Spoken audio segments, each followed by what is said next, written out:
One of the reasons that I research in the area of adolescence and youth is that I would tell you, if I had a chance, that even being older and wiser now and knowing what I know now, I would not want to relive my teenage years. Not for love nor money would I want to go back through those years. How many other people here feel that way? Fair few of you. Who feels differently? Who'd very happily? There's a few of you, a few brave souls. And we probably should do some research on those of you who would happily relive those years, but I've spent my time doing research looking more at what goes wrong during this particular point in time. And I'm going to talk to you today about why it is, some of the reasons why many of us wouldn't want to relive those years, and what we can do today to help young people to transit this particularly vulnerable part of their lives. But it is certainly the case that young people are uniquely vulnerable to mental health problems, and to this being a period that isn't always ideal for them. Across the lifespan, we know that most mental health problems first emerge in this period over adolescence, from sort of puberty through to early adulthood. The only mental disorders that start earlier in life are behavioural disorders. Then in childhood we start to see anxiety disorders emerging, and then throughout the teenage years and into early adulthood, all the mental health problems tend to have their first incidents. The only thing we have to look forward to later on in life in terms of mental disorder is dementia, which we get right at the other end of the lifespan. But this is 1 in 4 young people are likely to experience at any given time, any 12-month period, a mental health problem. This is shown up in this graph, which many of you may have seen, which looks at the burden of disease across the lifespan. And you can see in this, this sort of yellowy hump here, this is the increase in mental health problems and mental disorders, which starts to occur just in the beginning of the teen years, then peaks about 20, and then begins to drop off again towards over the 20s. But the health problem for teenagers and people in early adulthood are mental disorders. We now have good data showing us that about half of all mental disorders start before the age of 14, and 3/4 of them before the age of 25. Most later presentations tend to either have been unnoticed presentations that occurred earlier, or they're relapses.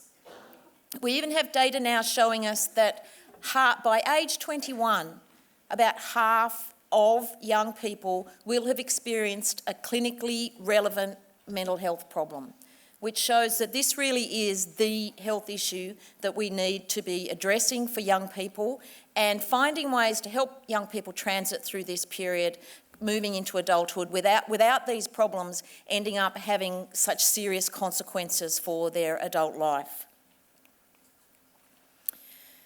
Now, there's a lot of debate about whether mental disorders are increasing. It's quite difficult to look at data and see, are things getting worse? We do probably have pretty good data showing that psychological distress is definitely increasing in young people these days. But if it is the case that we have more mental health problems, more psychological distress, why might that be? And there are a number of reasons, and many different people posit different reasons for this. But one thing that we do know has happened is that things tend to start to really accelerate in terms of mental health problem with the onset of puberty. And one of the things that's occurred over the last 30 or so years is that puberty is occurring earlier, and we have an extended period where we keep young people in what we call adolescence. So it's completely normal range for girls for puberty to occur at 9. That's normal, not early. That's within the normal range. And if you think about that, Think about how many primary schools are actually very well set up for girls and young women to be coping with these sorts of issues when they're in years 4, 5 and 6. There's a study, a large study was undertaken in the late 90s in the United States that showed that in that study that 50% of the African American girls and 15% of the Caucasian girls had significant breast development at the age of 8. So we are having a much earlier biological maturity occurring. There are lots of reasons people postulate this, whether it's the hormones we put in chickens. With my daughters, I blame having them drink soy milk rather than drinking ordinary milk. But for whatever reason, and there are some quite well-reasoned evaluations of this, we are having puberty. The physiological and the sexual maturity of people start earlier. On the other side of that, though, we've extended the period of time where people are more dependent, and we've extended adolescence. And we now often, it's not considered unusual to even think of adolescent type behaviours extending through to about the age of 30. So people are still at school, they're still at home, they haven't started their own family, we're delaying marriage, we're delaying having children, we're keeping people in education longer. So we have this 20-year period of adolescence now where people can be, haven't taken on the yokes of adulthood and are in this kind of in-between zone. People also talk about now, and this is something that's especially occurred or accelerated again over the last 10 years, this has created a period where there's a super peer effect that occurs. We have this extended period where young people are involved with their peers, not taking on adult roles. Social media, of course, then has really created a 24/7 online super peer group that is having a marked influence on how young people's peer relationships, their social relationships.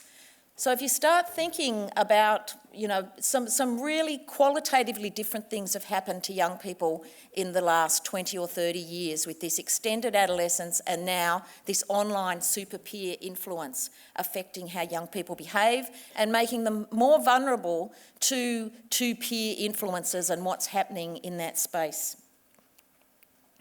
So this has been sort of characterised as being that we've got this growing biological and psychological mismatch whereby we've created this extended period of adolescence, which may be contributing to young people having more psychological distress, certainly being more vulnerable to many of the influences that we know that impact on people's well-being. Another thing that has changed, and you'll hear a bit more with Mike Nagel's presentation later this morning, we know a great deal more now about the adolescent brain and what happens in terms of brain maturity. We used to think that around about puberty, that the brain developed and with age of 12 or thereabouts, that young people had a developed adult brain. So we would expect them to think and behave as adults do. We know now that that is not the case and that the brain goes through substantial changes in adolescence. And this is a period of considerable brain activity. We also know that the brain matures from the back forward and the inside out. And the very last part of the brain to fully mature are the prefrontal cortex. This is the part of the brain that makes you have consequential thinking, that makes you the boring, rational adult who says, no, don't do that because this is what will happen. This part of the brain doesn't mature now till we understand till the mid-20s, even into the late 20s. So while adolescents and teenagers can appear to be perfectly rational human beings, they're actually not. And the best argument I have with my own children, who are all in this age group, I tell them that no, they can't make that decision because their brain isn't mature enough yet to be able to make it. So those of us who are older and wiser need to provide some guidance. Obviously, we need to recognise young people's maturity and what's happening with them. But with this sort of understanding of what's happening with the brain, it does mean that we do need to be aware that young people are still vulnerable to particular things. They're still being driven a bit more by their amygdala, so they're more emotionally aroused. They're more driven by their emotions, more easily upset by things that we have learned to rationalise more as we get older. They're also uniquely vulnerable to their peers. So high arousal and the presence of peers are things that make young people at risk. Young people at risk of undertaking risky behaviours, behaving in ways that they wouldn't rationally do if you asked them at another time. They'd say, no, you shouldn't do that. But put them in those conditions and they do tend to behave in risky ways. And this can also make them more vulnerable to mental health problems. One other thing I'd like to just say about the adolescent brain too, which I think is something important for those of us who work with young people to take on board, is that a significant period of pruning goes on during adolescence. And what that means with the brain is what a young person doesn't use, those neurons start to become pruned off. The neurons that are used become strengthened. So through a process called myelinization, those neuronal branches become strengthened and they become hardwired. So this means young people who, and very often at around about puberty and at around about high school, they start to give up many of the things that they enjoyed and that they would happily do when they were in primary school. So they'll give up sport, they'll give up playing the piano, they'll give up dance. Giving these things up over this period of time can mean those skills are pretty much lost forever. Those branches of the brain then become pruned, become cut off because they're not being used. This makes it very hard then when you're 30 and you decide, oh, I really wish I had learned to play the guitar, to pick up those skills and bring them back. The other thing is it means that those types of neuronal pathways that are being used become strengthened. So young people who are anxious, self-conscious, start to develop real negative self-talk patterns. These start to become hardwired. So this is the reason, and one of the major reasons why we need to intervene softly and early to help young people not to develop these negative soundtracks for their lives, which can be laid down in adolescence, so that we don't have to then, through therapy later on, try to undo what has started to be hardwired in terms of their neuronal patterns. When I tell you statistics like half of all young adults before the age of 21 will have experienced a clinically relevant mental health problem, you can start to become concerned. Well, how do I know what's normal, what's not normal? When should I be worried? If it's so common, should we just expect it? How do we sort through what is just going through the normal challenges of being a teenager and what is something significant that maybe I as a teacher or someone working with young people should be responsive to? And we're starting to get some good resources to help through these. Jane Burns with the CRC would have talked through a whole range of resources that the CRC is developing. We have lots of good websites, and also an excellent book is Michael Carr-Gregg's book, When to Really Worry, which is a great resource for parents, but also for teachers and others working with young people, that goes through what are the signs and symptoms of different types of problems, how might you react to them. But knowing some of the things that really matter to young people is also important, to know when we might intervene.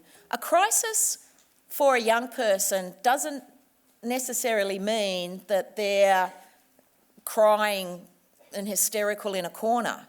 that's not the way you're necessarily going to recognise that a young person really needs help. And we need to think back to the things that really matter to young people. And while these types of issues that I have up here matter to all of us, they are quite critical and are more important for people who are teenagers. These are more acutely worrying to teenagers because of how their brain and their social relationships are set up. Those of us who have lived a bit longer, got a bit older and wiser, we've survived a few relationship breakups. We know it's not going to be the end of the world. We've learned to be more self-sufficient. We have developed a greater repertoire of coping. We know that things will get better, things will change, we will survive. Young people, and if you can remember thinking back to what it was like when you were a teenager, things are really critical. People don't think they're going to get through it. They're living in the here and now, emotionally aroused, and particularly things related to their peers and their peer relationships become critical for them. And we shouldn't underestimate how important things that we might think then are not all that relevant are. So relationship breakups mean a great deal to young people. Being included with their peers and consequently therefore any sort of bullying and any kind of social isolation are really things that matter a great deal to young people and make them vulnerable to being upset. Their families are very important to them, even though it might not seem that way. They are acutely attuned to family conflict, and they get very stressed by exams, by school, and we will say to them, it's just another exam, you'll be fine, you'll just get through it. And again, Mike will talk to you a bit about some of these issues. They are extremely stressed by some of these issues. The other things that are acutely important to youth are body image and their developing sexuality. And these are issues that can make them particularly vulnerable to mental health crises.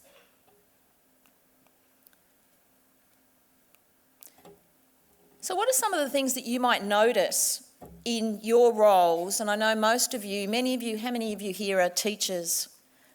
So there's quite a lot of teachers. The rest of you work in different roles with young people as youth workers, community workers, various types of roles where you are directly in contact with young people. And many of you will have very important role in young people's lives. And the literature calls your roles often gatekeepers, which is not a very good term.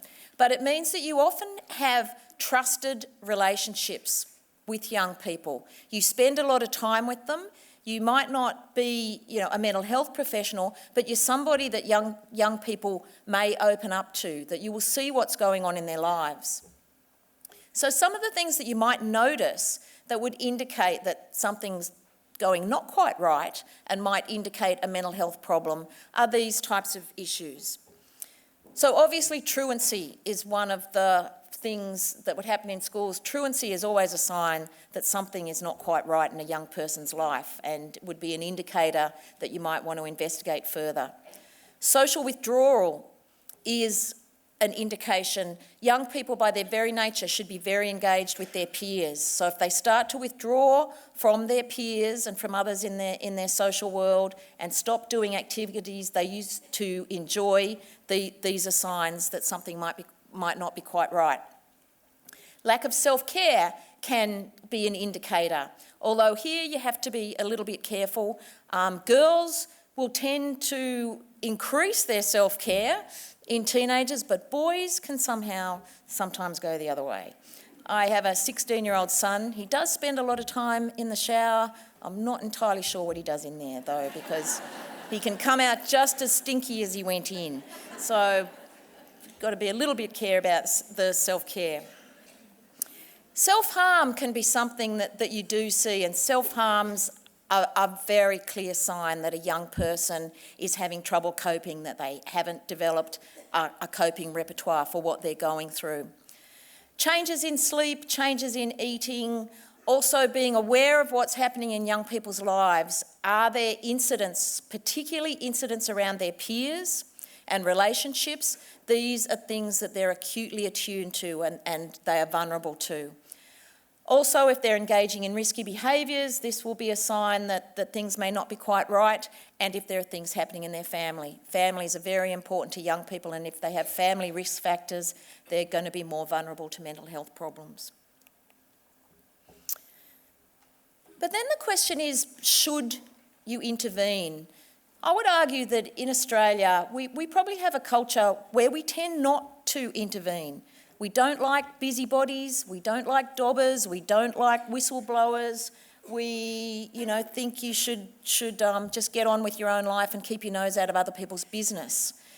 We also have a strong sense with young people, which I totally agree with, that we shouldn't pathologise being a teenager and some of the issues that they're going through, and also a bit of a sense, it's just teenage angst, they'll grow out of it, they'll be fine.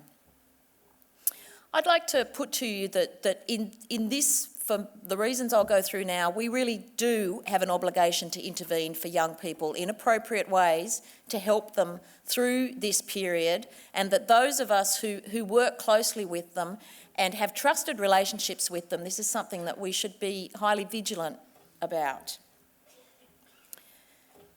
And one of the main reasons is that despite the high levels of distress that young people might be experiencing, they don't seek professional help.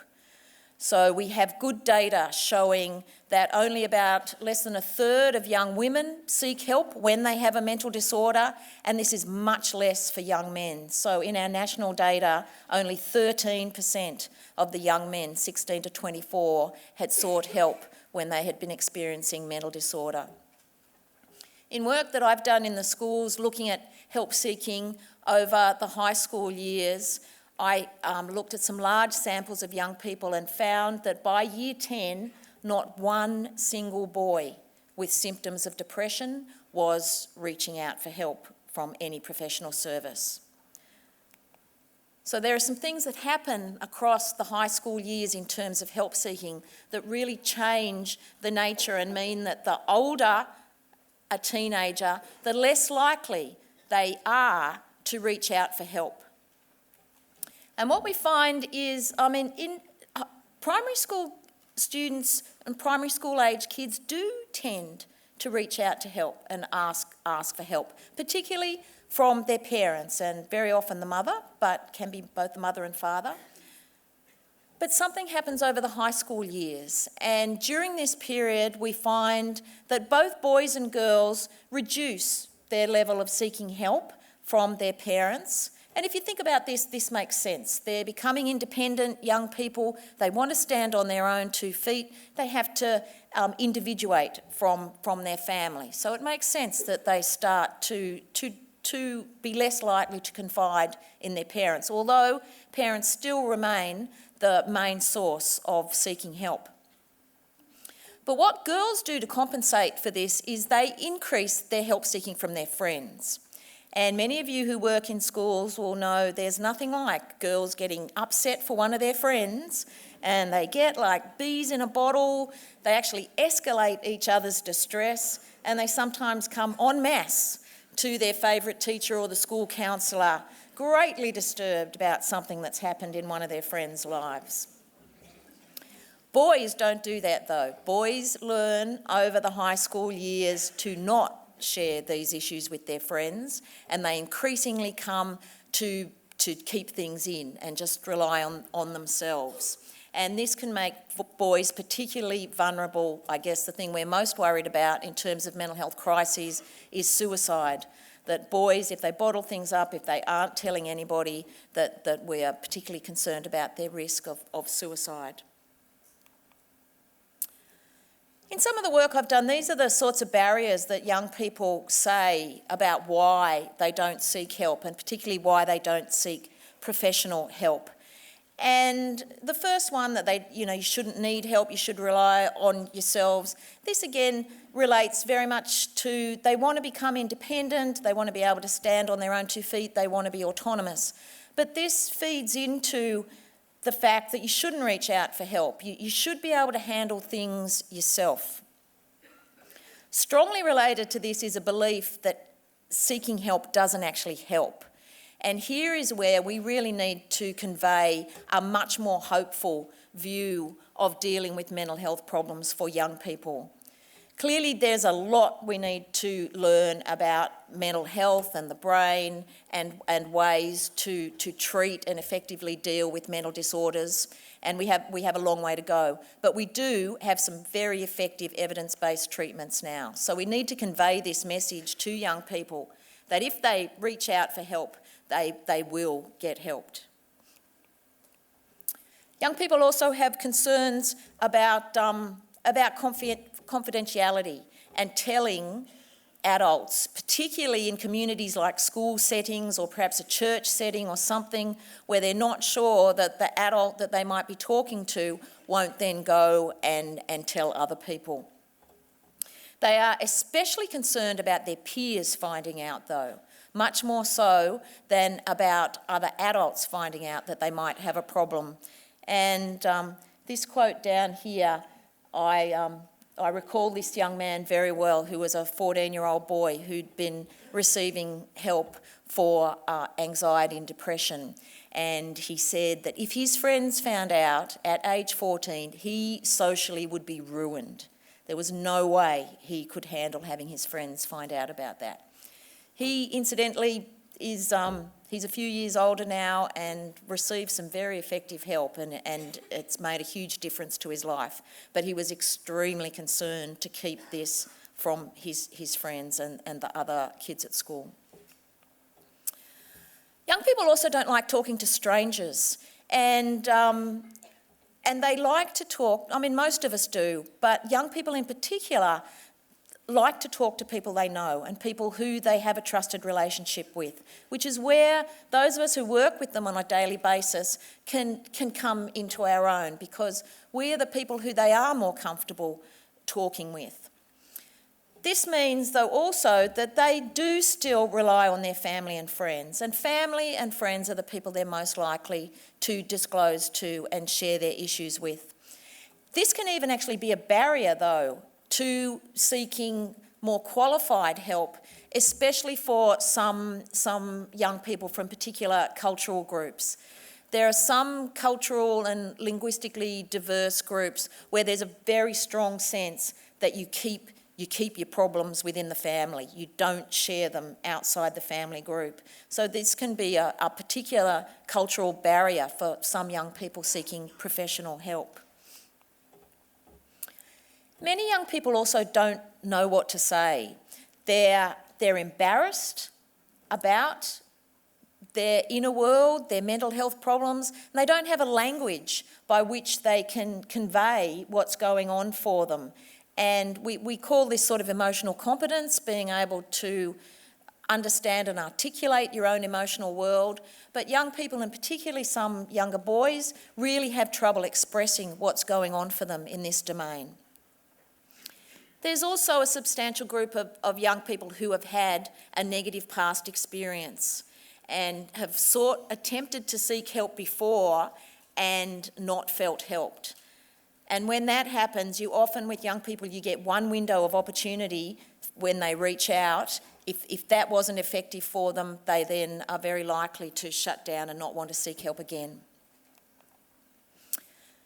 Add this to knowing that the main problems that young people experience actually work against reaching out when you think about the main mental health problems that they experience. So depression, one of the main symptoms of depression is social withdrawal. People withdraw into themselves, they don't want to reach out and talk to other people. Anxiety, by its very nature, is characterised by fear, by embarrassment. You're worried about going to a stranger, you don't know what to say. Substance use is illegal, is illicit, you need to keep it hidden. Self-harm, people feel shameful about self-harming, so work very hard to keep it hidden. And the term help negation actually comes from work with suicide, where we find that the higher the level of suicidal ideation, the less likely young people are to actually seek professional help and reach out. And this makes sense. And in particular, young people then don't disclose that to their family, especially their mother. Both boys and girls are most likely to talk to their mother, but you're not likely to tell your mother, who gave you life, that you don't want your life anymore. So young people are protective then by not reaching out and telling their family and friends what's going on. So how do we intervene then if there's all these barriers that work against young people seeking help? And here we need to think about where young people are at in their lives and how their brain's working. So talk to them in ways that's going to connect. So there's no point trying to scare them and motivate them with consequences, rational consequences. If you do this, this will happen. If you don't do this, this will happen. They just shut down with those messages. You need to identify a need or a goal that's meaningful to them. And if you think back, this is about emotional arousal and also about peers. So finding a way that you can hook into that they either get some sort of something that makes them feel good emotionally, or it's going to make them feel better emotionally, or you use peer influence, so either they're going to be included or make them feel they belong more with their peers. It's also important not to wait for full-blown crises, but to get help early. And I'll have to go through all this pretty quickly, but here's some of the sort of wording that you might be able to use where you can start to use some of those messages. So by saying to a young person, you seem to be pretty down. Is that how you're feeling? Reflective listening. The main thing, the one thing that is essential, young people need to feel heard. You don't have to be the expert fixing everything, just genuinely listening and being with a young person and hearing them and reflecting that back to them is the one single thing that anybody can do best to help them. Here, you can go on, use some social referencing. So other young people have found this important, that this is a way that you might be able to go. Many young people go through tough times, so how about trying some things that other young people have found helpful? In terms of responding to a crisis, and I'm going to have to move through this pretty quickly, you do need to remain calm, supportive, and especially non-judgmental, and have to be very careful about non-verbally, we often show how we feel, and particularly if you're seeing something like self-harm or engaging in risky behaviour, we need to mask how, if we're shocked or horrified, really young people are acutely attuned to finding out that how you're judging them. They really don't like to feel judged, and the other thing is they really want to be listened to. Another important thing is this point 4 here. When you're talking with a young person who you think is experiencing problems, don't let out your inner Freud, your frustrated psychoanalyst who might be inside. Unless you're actually trained in those skills, just keep it to having a genuine relationship and listening with the young person. Don't start trying to psychoanalyse, because if you start looking for meaning, you can actually unhinge somebody even more, which is what you don't want to do if somebody's come to you and disclosed. You want to get them to effective help and effective support, not have them unravel even more in front of you. You may need to make a risk assessment, and this is particularly important. Just work through quickly. Andrew's creeping up behind me, so I'll have to hurry. One of the main things I want to say is suicide. This is probably the crisis that we're most concerned about. But we used to be worried about, and particularly in schools, didn't mention the S word. But we now have good data showing it is okay to ask. And if you ask, people will generally tell you. They won't disclose it automatically, but if you ask them and you ask in the right way, people will tell you. You then need to know how acute the risk of suicide is, and you need to know how to respond to it. And there are some resources, some of this Mythbuster on the Headspace site can help you how you work through that. We now know a lot about what young people want about services, have a lot of research around that, which brings me to the Headspace services, which I work in now, which we have set up deliberately and funded by the Australian government as mental health services, specifically to cater for young people. And I think I saw many people at the Headspace desk, and the Headspace people, some of the Sydney people are here. You want to put your hand up? Are they here? They're up the back there. We're working up to having 90 Headspace centres across Australia, and New South Wales having one of the highest population groups, has 22 centres. So we're coming up to 10 in Sydney. We also have e-Headspace, so young people can go online, which is a really good soft entry point for young people, and also Headspace School Support, which is a new service that especially helps school communities that have been affected or are concerned about a suicide in the school community.